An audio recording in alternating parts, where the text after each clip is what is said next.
improve our knowledge. Let's utilize the time in the best possible manner. And today, our concept is units, dimensions, and measurements. Units, dimensions, and measurements.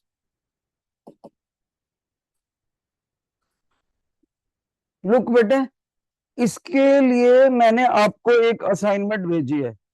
Are you with this assignment? Please show me if you have the assignment. Okay. Medical section, do you have the assignment with you बेटे? Pull out the assignment. Pull out the assignment.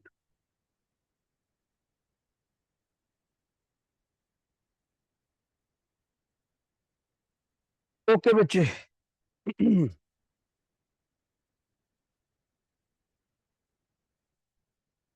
अब इसको हम पढ़ेंगे कैसे chapter को. देखो ये ऐसा चैप्टर है जो आसान में भी बोला जा सकता है और थोड़ा सा मार्क्स डिडक्टिंग भी होता है. ये अंडरस्टैंडिंग में आसान, लेकिन कई बार मार्क्स कटवा देता है हमारे. तो इसलिए टीचर जब इस असाइनमेंट को करेंगे तो जहां जहां पर बेसिक्स की जरूरत होगी वहां वहां पर मैं आपको बता दूंगा, वरना मैं इजी क्वेश्चंस को डायरेक्ट असाइनमेंट से कराऊंगा. This will be the procedure. You can say theory behind the curtain of questions. छुपा के थ्योरी को बैकएंड पे लेके जाते हैं, क्योंकि सर ने काफी कुछ आपको क्लास में करा दिया है और मैं क्वेश्चन ओरिएंटेड होता हुआ जहां मेरे को लगेगा कि हाँ थ्योरी बतानी चाहिए वहां मैं बताऊंगा. So everybody please read the first question. MCQ. The viscosity of A gas is determined by density, molecular velocity, and mean free path. Then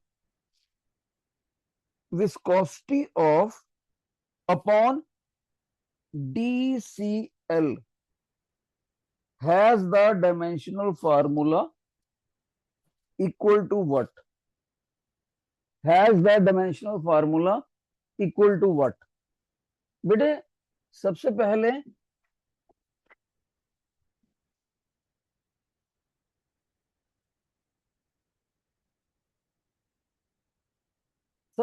बच्चे ये देखो कि आपको इसमें एक वर्ड लिखा हुआ है विस्कोसिटी. विस्कोसिटी अगर मैंने अपने बच्चों को, बेटे मेडिकल के स्टूडेंट सेटल डाउन है, बहुत देर लग रही है. नॉन मेडिकल का बच्चा भी अभी आ रहा है एक.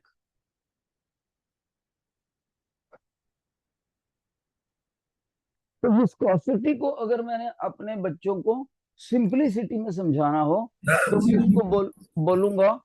सर एक सेकंड, बच्चे दो बार. ओके. नॉन मेडिकल स्टूडेंट्स बाहर हैं और देखो सर कितने वेल विशर है. उनकी इच्छा है कि वो बच्चों के अच्छे बच्चे होंगे जरूर, कि 2 क्वेश्चन भी उनके मिस ना हो. इसलिए सर कह रहे हैं कि मोमेंटली वेट किया जाए. तो बेटे मैं ऊपर की बात करता हूं.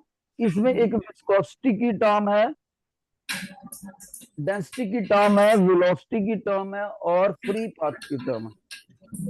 इनमें से 3 टर्म्स तो बहुत आसान है. कौन सी? डेंसिटी.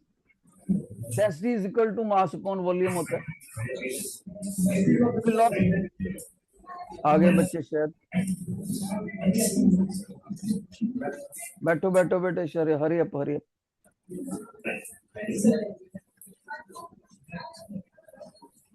वेल बेटे एक इसमें टर्म है डेंसिटी.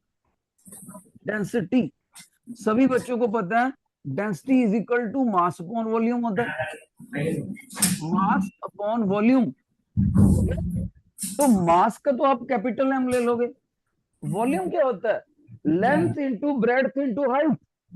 दैट मींस एल का क्यूब. तो इसका डायमेंशनल फार्मूला क्या बन गया? m1 l-3 और टाइम है ही नहीं तो टाइम की पावर 0, स्क्वायर ब्रैकेट डालनी होती है। तो डेंसिटी एक इजी टर्म थी, वेरी सिंपल। और दूसरी है मॉलिक्यूलर वेलोसिटी। वेलोसिटी होती है डिस्प्लेसमेंट अपॉन टाइम। तो आसानी से उसका डायमेंशनल फार्मूला भी हमारे पास बन जाएगा। m0 डिस्प्लेसमेंट का लेंथ और टाइम डिनोमिनेटर में है तो -1। और तीसरा है mean free path. Mean free path तो एक लेंथ ही है, तो m0 l1 t0। लेकिन बेटे एक और टर्म है विस्कोसिटी को बताती है। विस्कोसिटी क्या होता है? किसी लिक्विड या गैस में कितना चिपचिपापन है, स्टिकीनेस। स्टिकीनेस, उस गैस या लिक्विड में कितना चिपचिपापन है, उसको साइंस की टर्मिनोलॉजी में विस्कोसिटी बोलते हैं। लेकिन विस्कोसिटी ज्यादा है या कम है, उसके लिए इन्होंने एक टर्म निकाली है ईटा, जिसको बोलते हैं coefficient of viscosity. Coefficient of viscosity, किसी गैस या लिक्विड में कितना चिपचिपापन है, जितना उसका इट्टा ज्यादा होगा उतना उस गैस में स्टिकीनेस ज्यादा होगा, चिपचिपापन ज्यादा होगा बेटे।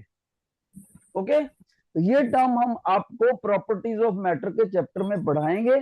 फिलहाल आपने इसका डायमेंशनल फार्मूला याद रखना है। सभी बच्चों लिख लो, ये सभी बच्चे लिख ले विस्कोसिटी का dimensional formula m l-1 t-1, m l-1 t-1।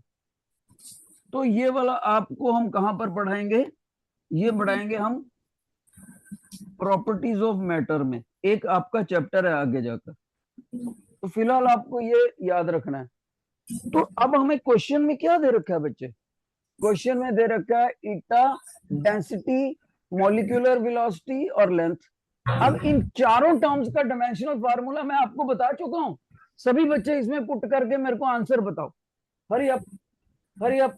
इन चारों टर्म्स का मैं आपको आंसर बता चुका हूं। आप इन चारों को यहां से पिकअप करो, डेंसिटी का, वेलोसिटी का, लेंथ का, चारों पुट करके सिंप्लीफाई करो और tell me the answer. What is the correct option? B option, B option. तो सभी बच्चे कह रहे हैं सर इसमें आपका जो आंसर आएगा that will be m0 l0 t0। शाबाश, सारे कट जाएंगे। तो क्वेश्चन नंबर 1 का सी ऑप्शन आएगा और इसका आंसर आएगा m0 l0 t0। मैं सभी बच्चों को एडवाइस करूंगा कि डायमेंशनल फार्मूले को स्क्वायर ब्रैकेट में लिखा करें। हालांकि असाइनमेंट में भी नहीं लिखा, पर आपको ये प्रॉपर मेथड है, right the dimensional formula in square brackets. तो अगर मेरे से कोई बच्चा पूछे सर इस क्वेश्चन में सबसे टिपिकल चीज क्या थी, तो मैं कहूंगा ये बॉक्स में लिखी हुई है। जो बच्चा इसको अभी बिठा लेगा वो फायदे में रहेगा। और हम टीचरों को पता होता है कि ये चीज हमने बार बार आपसे पेपर में पूछनी होती है, कोफिशिएंट ऑफ विस्कोसिटी। ठीक है, सभी बच्चे नोट कर लीजिए। और जितना ईटा ज्यादा होगा उतना चिपचिपापन ज्यादा होगा। Okay, let's move to the second question. सभी बच्चे सेकंड क्वेश्चन को एक बार खुद से पढ़ें, सभी बच्चे।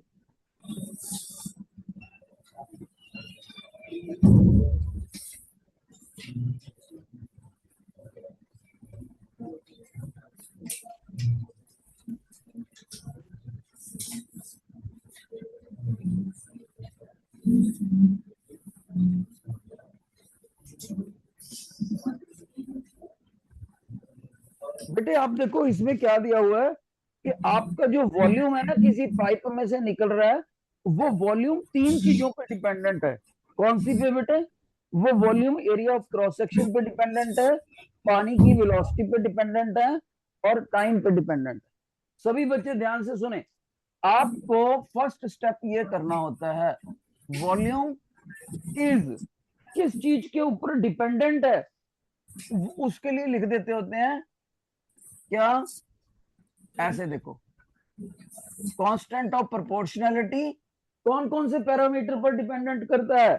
उसने बोला है एक करता है एरिया ऑफ क्रॉस सेक्शन पे, एक करता है वेलोसिटी पे पानी की, और एक करता है टाइम।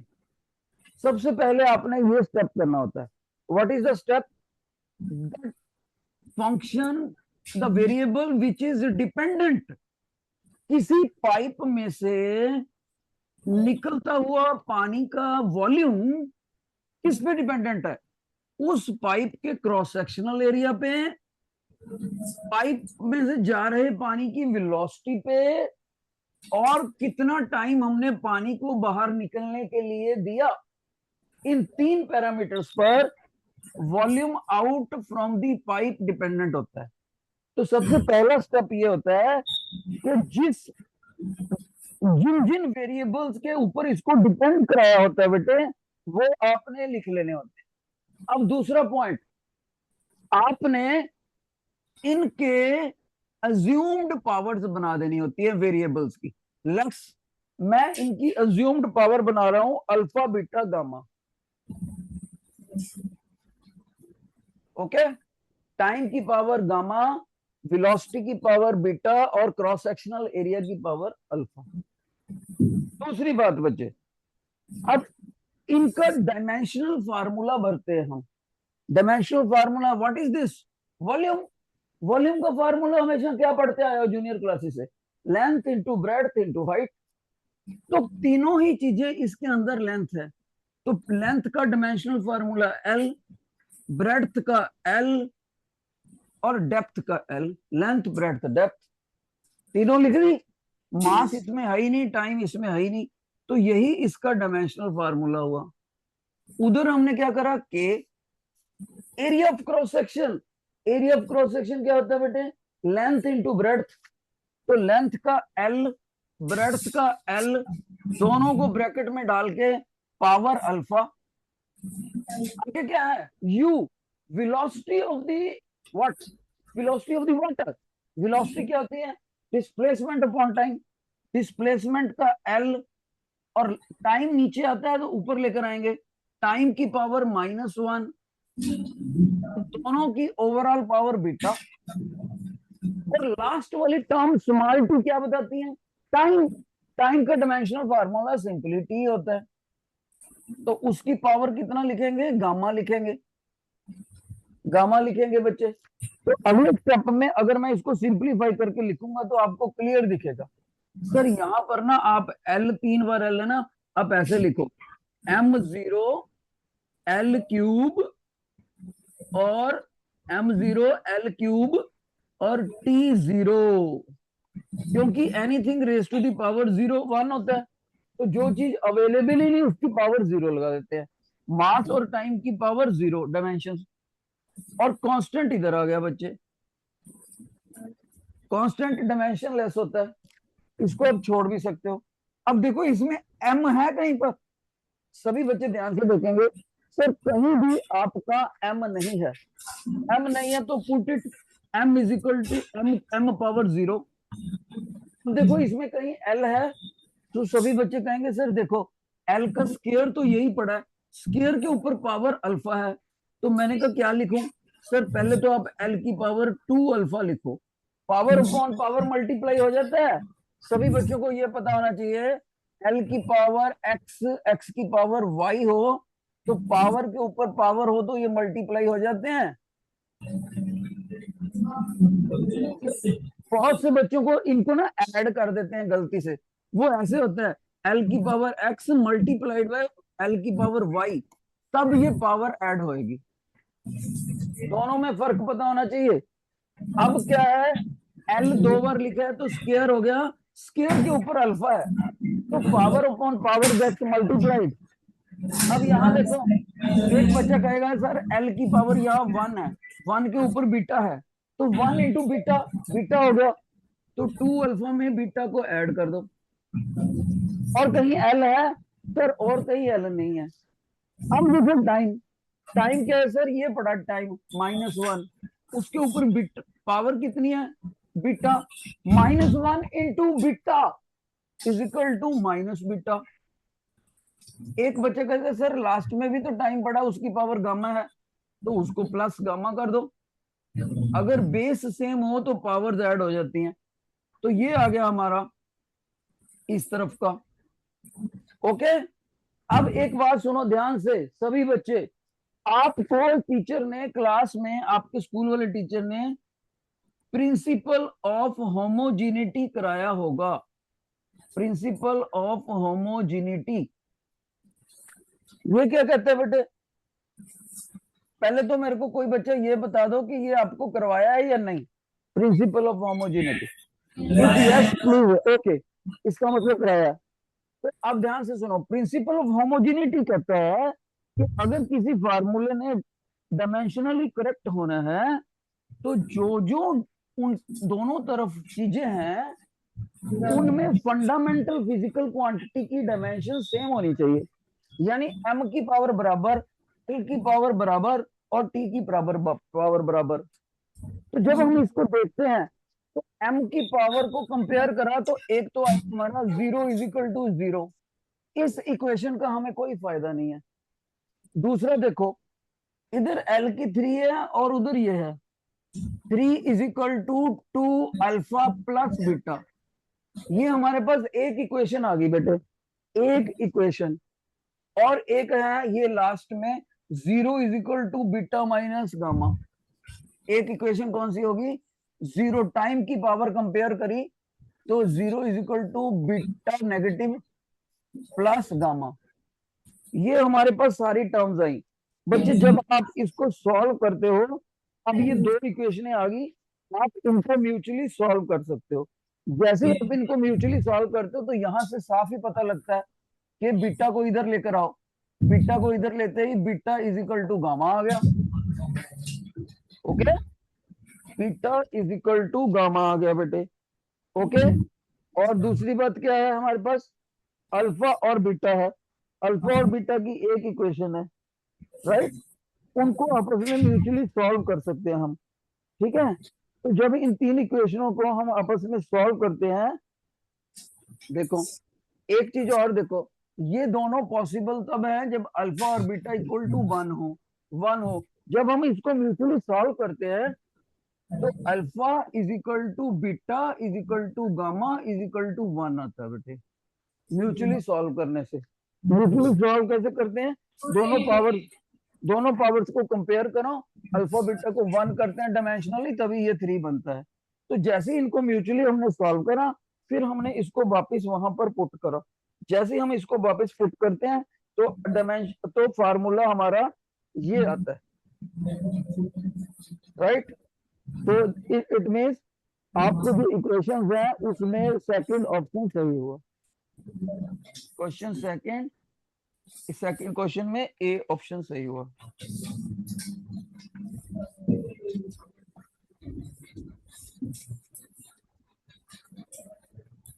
यानी जो इक्वेशंस हमें मिल जाएं उनको म्यूचुअली सॉल्व करना होता है। उस तरह से हम अब थर्ड क्वेश्चन में चलते हैं। थर्ड क्वेश्चन सभी बच्चे रीड करेंगे। Third question, please read the third question.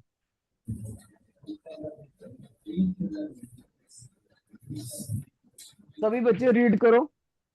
Velocity of a body in a viscous medium is given by this. A and B are constant. T is the time. The dimensional formula of capital A is question mark. Dimensional का D capital कर दो और time के बाद full stop लगा दो। Time के बाद फुल स्टॉप, उसके बाद डी को कैपिटल कर दो। Dimensional formula of capital A क्या होगा? ध्यान से सुनो बेटे, क्या फार्मूला दिया हुआ है?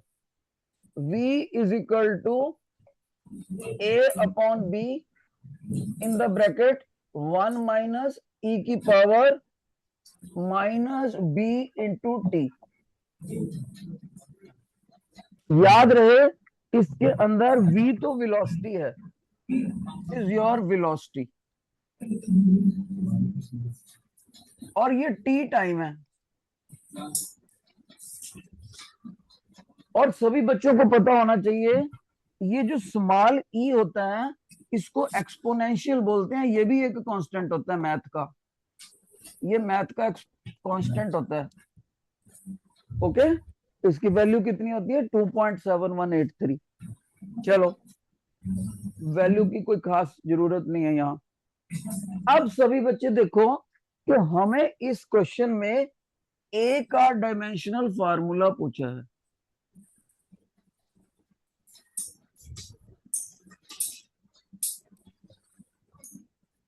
नंबर 1, आपको गिवन फार्मूले को अच्छे से एनालाइज करना है।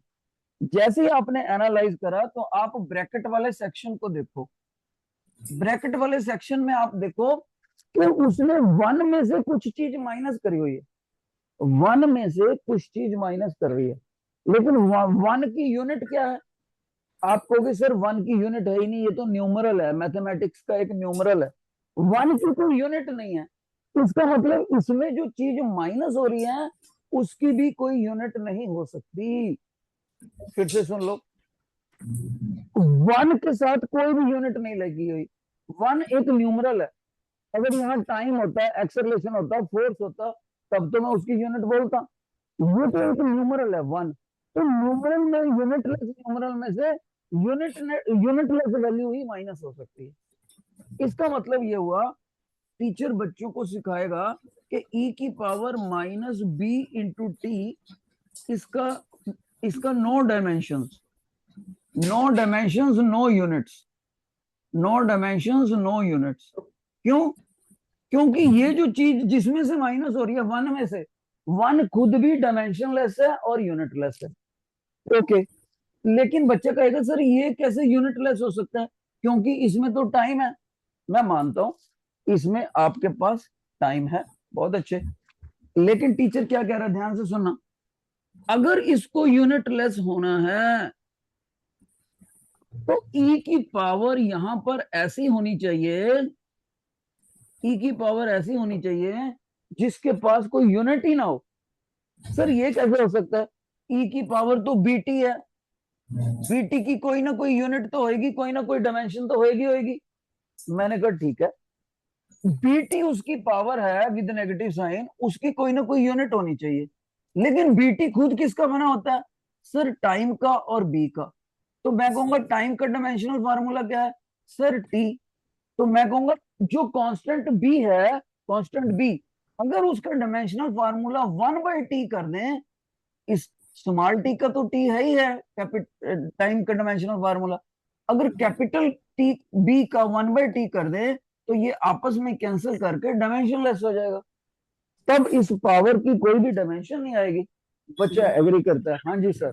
तो यहां से हमारा कंक्लूजन क्या निकला कि अगर पेपर में हमें बी का डायमेंशनल फार्मूला पूछा होता तो वो 1/t होता, और प्रोफेशनली हमने उसको ऐसे लिखा होता, प्रोफेशनली m0 L0 t-1, अगर बी का पूछा होता तो। लेकिन पेपर में बी का पूछा ही नहीं, पेपर में पूछा है ए का। अब ध्यान से सुनो, अभी ध्यान से सुनना बेटे, जिस चीज को टीचर पिंक पिंक कलर की ब्रैकेट में बंद कर रहे हैं, पिंक कलर की ब्रैकेट में, वो तो बिना डायमेंशन के है, बिना यूनिट के है, पर इस तरफ जो क्वांटिटी है वो तो वेलोसिटी है। वेलोसिटी की तो डायमेंशन भी होती है, यूनिट भी होती है। इसका मतलब वेलोसिटी को डायमेंशन और यूनिट जो देने वाली क्वांटिटी है वो है ये वाली ब्रैकेट जिसको टीचर ग्रीन कलर में डाल रहे हैं, A/B। जो A/B यूनिट देगा वही वेलोसिटी लेगा, क्योंकि पिंक कलर वाली ब्रैकेट की तो कोई यूनिट ही नहीं बची, कोई डायमेंशन नहीं बची। इसका मतलब बच्चा कहेगा सर जो वेलोसिटी का डायमेंशनल फार्मूला है क्या वही ए और बी का डायमेंशनल फार्मूला है? Answer is yes. तो वेलोसिटी का क्या होता है? सभी बच्चों को पता है सर, वेलोसिटी होती है m0 L t-1। कोई बच्चा कहेगा सर ये वेलोसिटी का आपने कैसे निकाल लिया? उसको वेलोसिटी का स्टैंडर्ड फार्मूला पता होना चाहिए। कौन सा? Displacement upon time. और डिस्प्लेसमेंट का टीचर ने लिख दिया L1, टाइम का लिख दिया t-1, मास इसमें है ही नहीं तो 0 लिख दिया। तो ये जो डायमेंशनल फार्मूला ये किसका है? ए बी का। इसको हम लिखेंगे ए अपॉन बी का डायमेंशनल फार्मूला। सर क्यों? क्योंकि इसके सामने वेलोसिटी है। वेलोसिटी का जो डायमेंशनल फार्मूला है वो इन्हीं दोनों के रिजल्ट से आया है, क्योंकि दूसरी ब्रैकेट पिंक वाली तो डायमेंशनलेस है। ओके, तो जब इसका आया है तो ए का डायमेंशनल फार्मूला कैसे निकालेंगे? ए का डायमेंशनल फार्मूला निकालने के लिए बी को ऊपर ले जाओ। बी का डायमेंशनल फार्मूला इंटू ये सारा m0 l1 t-1। Sir B का तो हम निकाल चुके हैं, बिल्कुल सही। बी का यहां पुट कर दो। जैसे ही बच्चा बी का यहां पुट करेगा तो वो अपने टीचर को करेगा, सर ए का डायमेंशनल फार्मूला फिर क्या ये होगा? m0 l0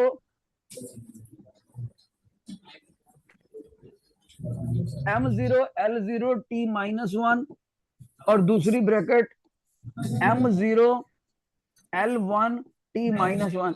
टीचर कहेगा बेटे होएगा तो सही, लेकिन इसको अलग अलग क्यों करते हो? मर्ज करो।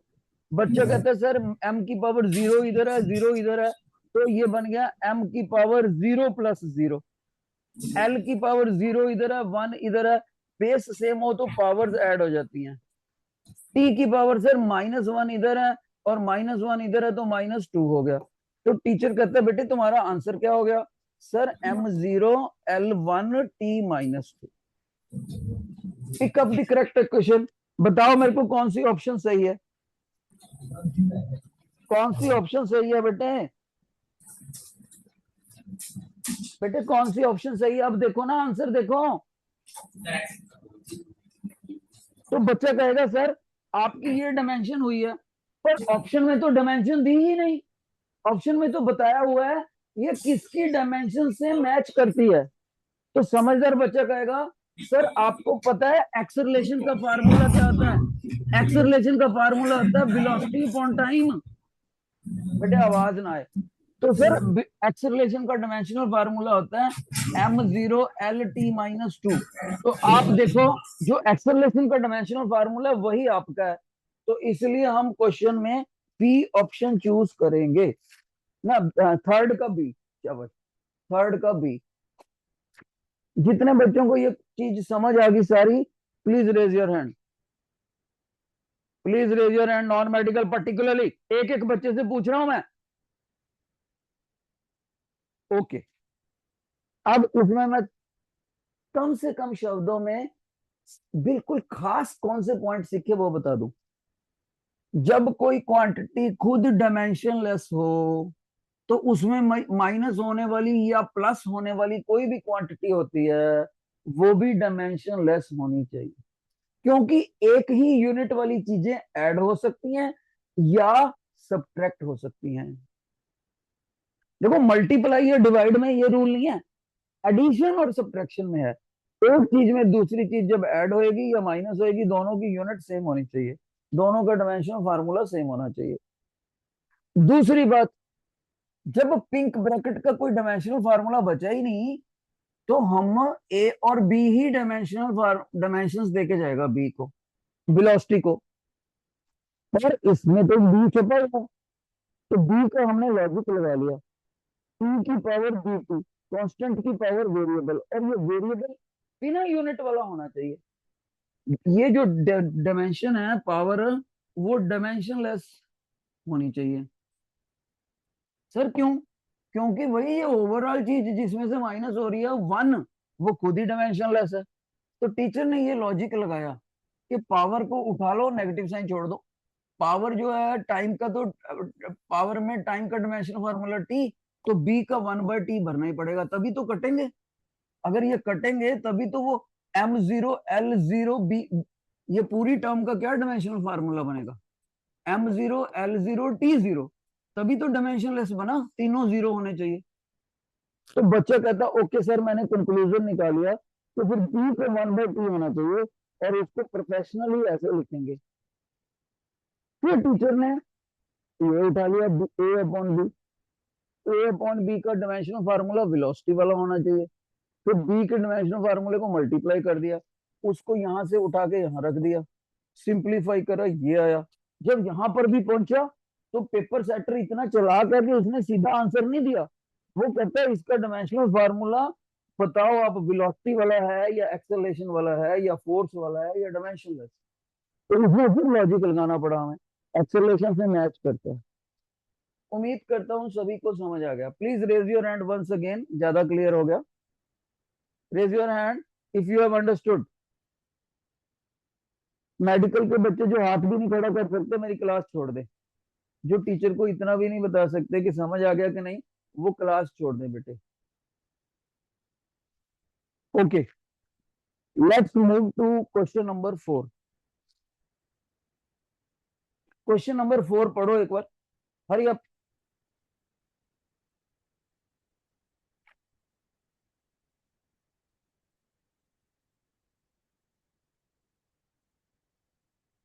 एक बार खुद से करके देखो इसको, देखते हैं कौन सा बच्चा इसका सही ऑप्शन बताता है।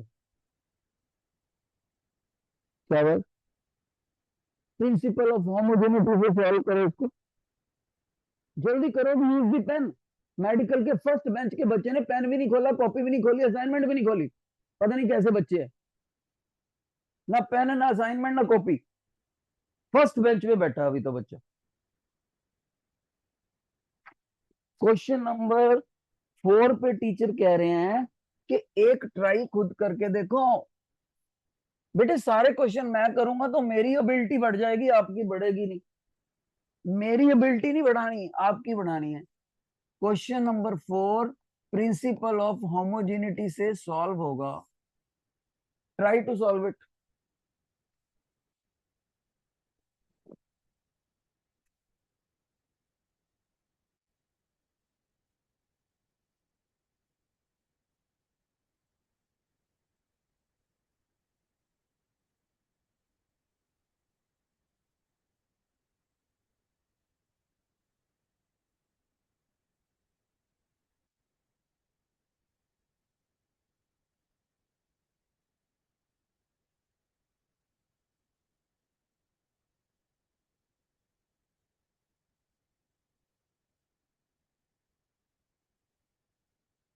देखो पहला स्टेप, कोई बच्चा नहीं बता रहा, शायद मेरे को ही करना पड़े। देखो बेटे टीचर ने क्या लिखा, velocity directly proportional to gravity power A, wavelength power B, density power C. ये सिंबल मैंने अपनी तरफ से नहीं लिए, वो बुक में दिए हुए हैं क्वेश्चन में, और इनकी अज्यूम्ड पावर मैं बना सकता हूं अपनी तरफ से, ए बी सी। कोई बच्चा पूछेगा सर ये वैसे ही है जैसे आपने पिछले क्वेश्चन में अल्फा बीटा गामा ली थी पावर, मैं कहूंगा यस, अल्फा बीटा ले लो, एबीसी ले लो। दूसरा, एक बच्चा सवाल करेगा सर मेरे को कैसे पता लगे ग्रेविटी की पावर लेनी है कि लैम्डा की पावर लेनी है कि डेंसिटी की पावर बी लेनी है, कौन सी किसकी लेनी है, मेरे को पेपर में कैसे पता लगेगा। जिसकी मर्जी जो मर्जी ले लो, आंसर सेम आएगा। चाहे इसको इधर लिख दो, डेंसिटी की पावर ए कर दो, लैम्डा की पावर सी कर दो, जो मर्जी कर दो, आपने ये तीनों क्वांटिटी लिखनी होती है, अज्यूम्ड पावर बना दो।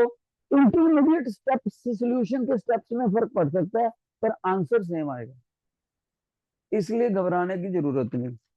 अब अगला स्टेप क्या होना चाहिए, फिर अगला स्टेप ना आपका ये होना चाहिए कि आप यहां पर कांस्टेंट ऑफ प्रोपोर्शनलिटी डालो।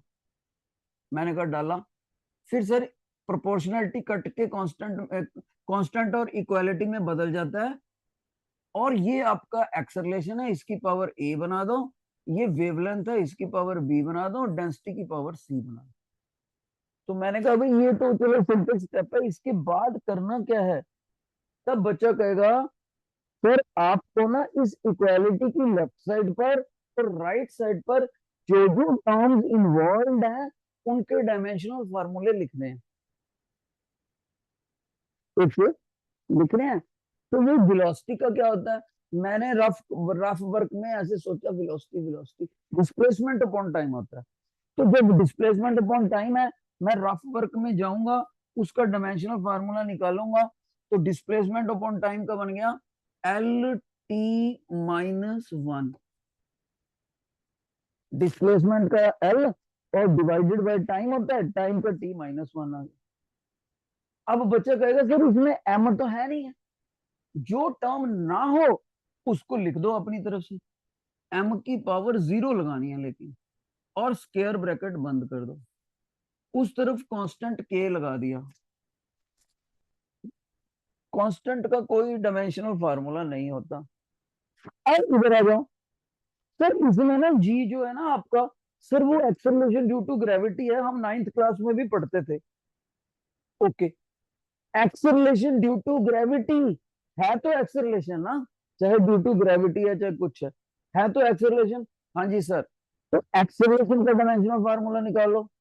सर एक्सेलरेशन का डायमेंशनल फार्मूला रफ वर्क में करके देखें, करो बेटे। एक्सेलरेशन होता है सर वेलोसिटी अपॉन टाइम, लेकिन वेलोसिटी का डायमेंशनल फार्मूला हमें पता है LT-1 है सर, तो एक टाइम और लगा हुआ है नीचे, सर उसको भी ऊपर लेंगे तो टी की -1 और आ जाएगा। तो टीचर कहता है फिर एक्सेलरेशन का बना क्या, फिर ये बन गया LT-2, लिख दो LT-2। अब लेमडा पे चले जाओ। जैसे ही मैं लेमडा पे जाने लगा, एक इंटेलिजेंट बच्चा बोला सर वेट वेट वेट, आपसे गलती होगी। क्या होगी बेटे गलती? सर ये ग्रेविटी का आगे अज्यूम्ड पावर ए भी तो लगाना है, वो कहाँ गया आपका? मैंने कहा वेरी गुड, ए लगा देते हैं, पावर तो लगानी नहीं है, वो तो पीछे से गलती आ रही है। अब क्या है? लेमडा। लेमडा क्या होता है? वेवलेंथ। कैसे पता है सर आपको वेवलेंथ होता है लेमडा? जूनियर क्लासेस याद करो, क्रस्ट और ट्रफ, ऊपर वाला क्रस्ट और ट्रफ, इतनी लंबाई को वेवलेंथ बोलते थे। है तो लेंथ ना, तो लेंथ का डायमेंशनल फार्मूला क्या होगा? Capital L. तो कैपिटल एल लिख दो। अब आगे चलो, आगे क्या है? डेंसिटी है, रो का सिंबल डाला हुआ, ग्रीक लेटर डेंसिटी बोलते हैं उसको। जैसे मैं आगे जाने लगा, एक बच्चे ने मेरा हाथ पकड़ लिया, सर वेट वेट वेट, फिर से मिस्टेक होगी आपकी, ये तो आपने लैम्डा का डायमेंशनल फार्मूला पुट करा है, पर लैम्डा खुद तो पावर बी लेकर आ रहा है, वो बी पावर तो लगाओ। मैंने कहा ओके, लगा दिया ग्रीन कलर से बी। अब अब सर ये देखो आपकी डेंसिटी है, डेंसिटी का फार्मूला याद करो। डेंसिटी का मेरे को याद नहीं आ रहा, क्या आप में से कोई बच्चा बता सकता है what is the formula of density? तो मेडिकल में 100 बच्चों में से किसी को नहीं आता डेंसिटी का Mass formula? upon volume. Non medical में एक आता है भाई डेंसिटी Mass का। upon volume. हाँ बेटे ठीक है शाबाश। नॉन मेडिकल के बच्चे 15-20 हैं, लेकिन कितना अच्छा रिस्पॉन्स दे रहे हैं। एकदम से एक बच्चा आया और उसने जवाब दिया। मेडिकल में कम से कम 80 बच्चा बैठा है, मेरे को डेंसिटी का फार्मूला नहीं बताने आ रहा माइक पर, ये पढ़ा पहलू। जब तक मेडिकल का बच्चा डेंसिटी का फार्मूला नहीं बताएगा, क्योंकि मैं पिछले क्वेश्चन में करा चुका, हम आगे नहीं पढ़ रहे, माइक पे आना पड़ेगा मेडिकल के बच्चे को, डेंसिटी का फार्मूला बताना पड़ेगा, नहीं तो मैं खड़ा हूं।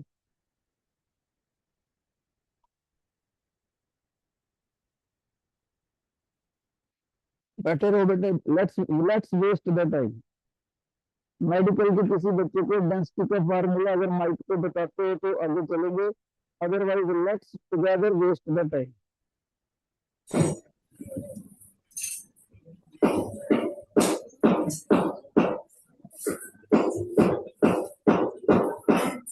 तो मेडिकल के बच्चे किसी ने माइक ऑन तो करा पर बोल नहीं रहा।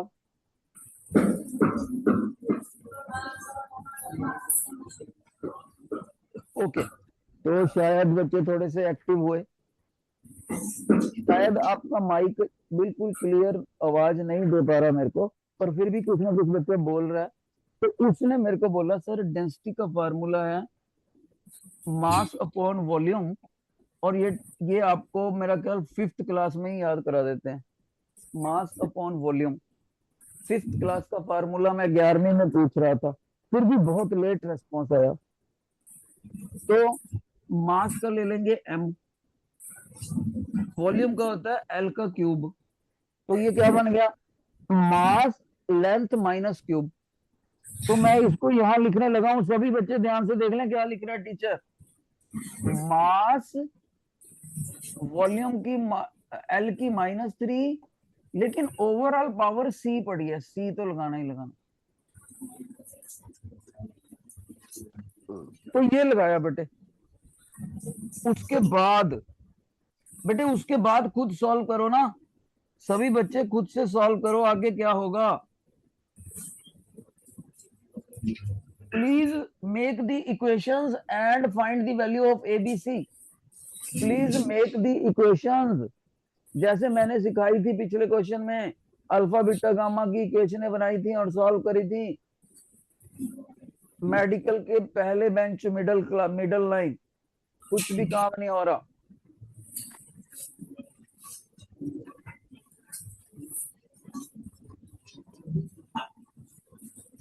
तो पहली इक्वेशन क्या बनेगी, मास की पावर्स को कंपेयर कर दो, मास की। अगर नहीं कंपेयर होती तो सिंप्लिसिटी कर लो, पहले एक स्टेप बढ़ा लो। m0 l1 t-1, और उधर क्या आ गया बेटे, उधर हम लेते हैं equal to constant of proportionality के। अब m ढूंढते हैं। सर m तो यही पड़ा है, उसकी पावर c है। जिस m के ऊपर पावर क्या है, सर कुछ नहीं लिखा आपने तो कुछ नहीं लिखा तो पावर 1 लेनी होती, 1 को c से मल्टीप्लाई करा, m की पावर c। ओके, l की पावर कितनी आई, l की पावर सर यहां पर देखो आपका ना, l की पावर 1 है, 1 को a से मल्टीप्लाई करो आप, तो a आ गया।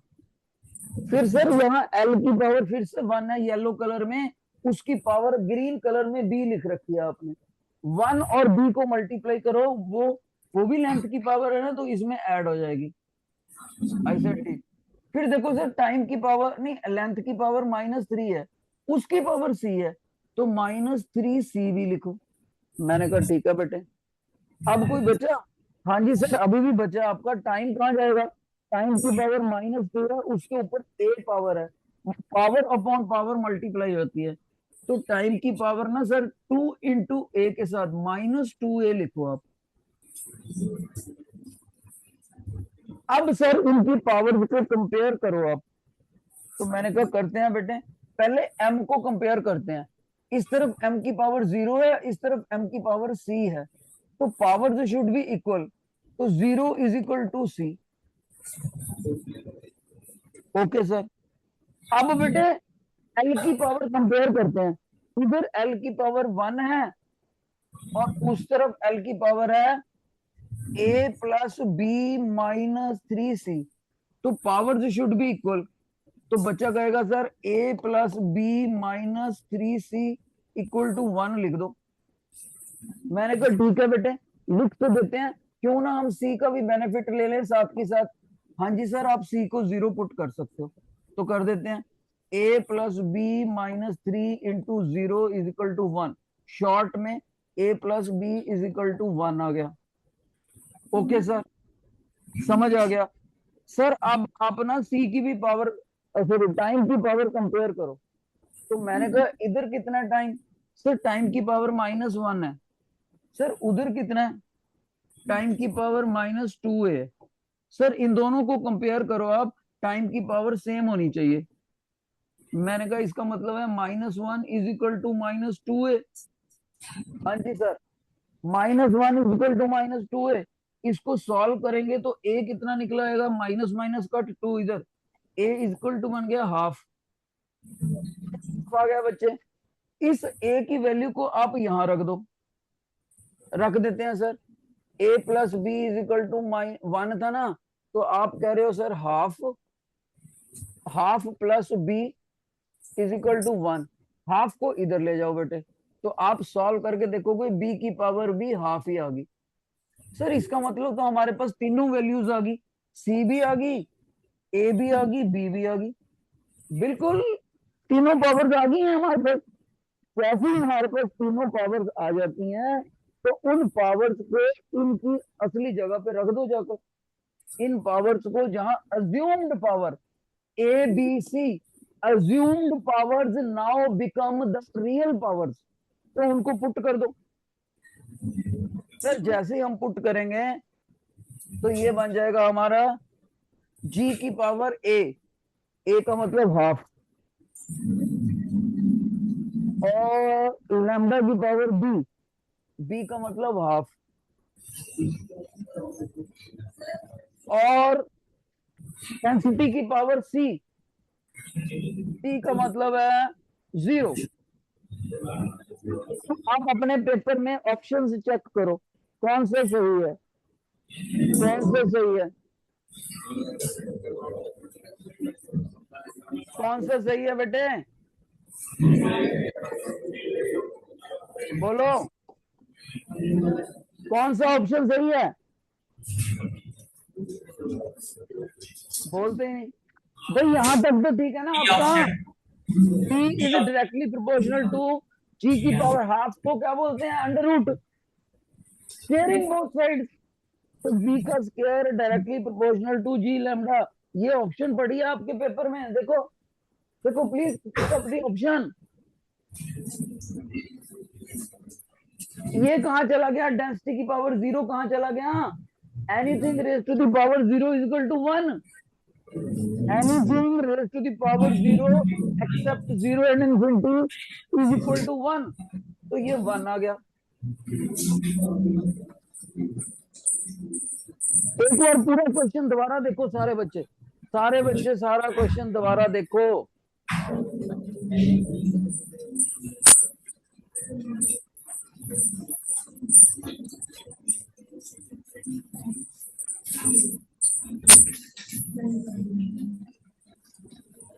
अब ईमानदारी से टीचर पूछेगा, आपने बेटे अगर समझ आ गया तो आपको कसम है पेरेंट्स की हाथ जरूर खड़ा करना है, और अगर नहीं समझ आया तो भी कसम है पेरेंट्स की हाथ नहीं खड़ा करना।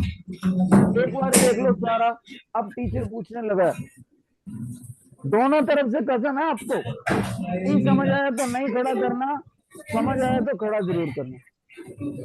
If you have understood please raise your hand, please raise your hand if you have understood. अच्छा, बहुत अच्छा रेस्पॉन्स है मेडिकल में, तो नॉन मेडिकल में बहुत अच्छा, शुक्र है परमात्मा का, शुक्र है बेटे परमात्मा ने मेरे मुंह से ऐसे शब्द निकाले कि आपको समझ आ गया। और you should also be thankful to the mighty कि टीचर ने एक बार एक्सप्लेन करा है, आप सुन के देखो, इस बार मैंने रिवाइज नहीं करा, एक ही बार एक्सप्लेन करा और आपको समझ आ गया। बहुत अच्छे, बहुत अच्छे, शाबाश।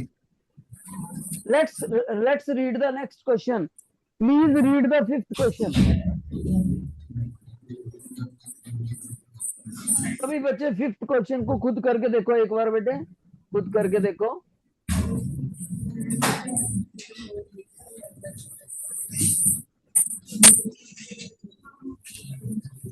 फिफ्थ क्वेश्चन को खुद करके देखो सभी बच्चे। प्रिंसिपल ऑफ होमोजेनिटी से सॉल्व होएगा।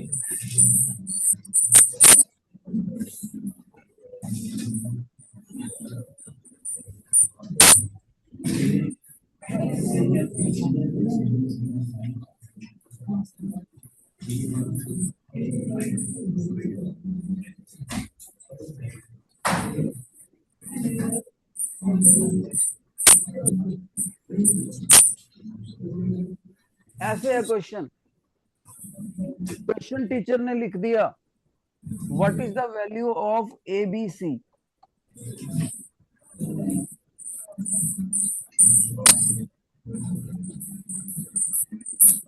अब देखते हैं क्या मेडिकल के बच्चे नॉन मेडिकल को मुकाबला कर पाते हैं कि नहीं इस क्वेश्चन में।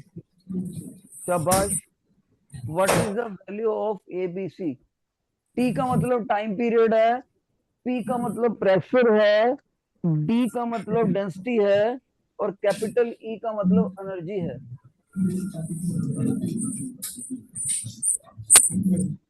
शाबाश बेटे, जैसे टीचर ने करा था वैसे करो, कोई बच्चा ऐसे करके ना बैठे, एफर्ट करो, एफर्ट, एफर्ट करो, करोगे तो सीखोगे।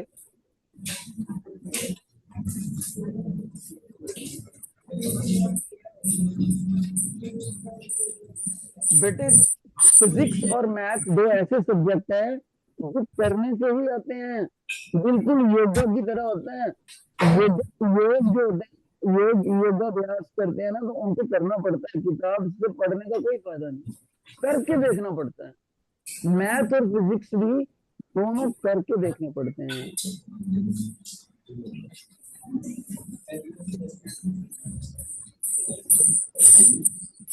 शाबाश शाबाश। क्या किसी बच्चे को प्रेशर का फार्मूला पता है? प्रेशर का फार्मूला मेडिकल में कोई बताएगा मेरे को? बच्चा जूनियर क्लासेस में पढ़ के आया हो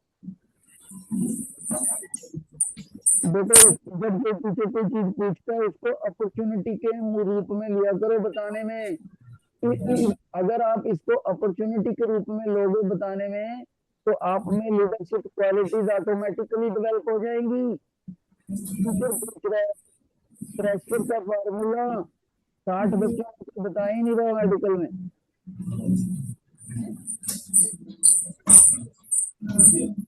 वेरी सैड, नहीं पता था। नॉन मेडिकल में बता दो प्रेशर का फार्मूला किसी को, माइक पर आकर बताए। Non medical pressure is equal to, junior classes में क्या पढ़ के आए हो?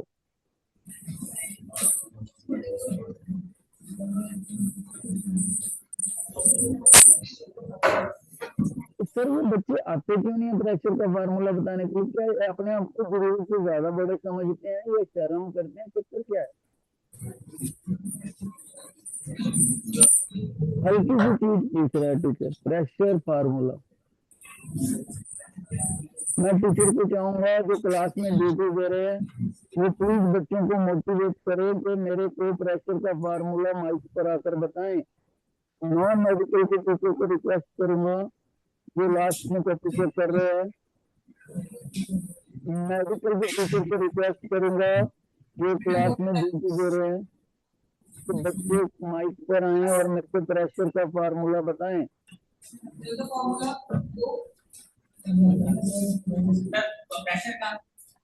शाबाश, नॉन मेडिकल ने आंसर दिया, pressure is equal to force upon area.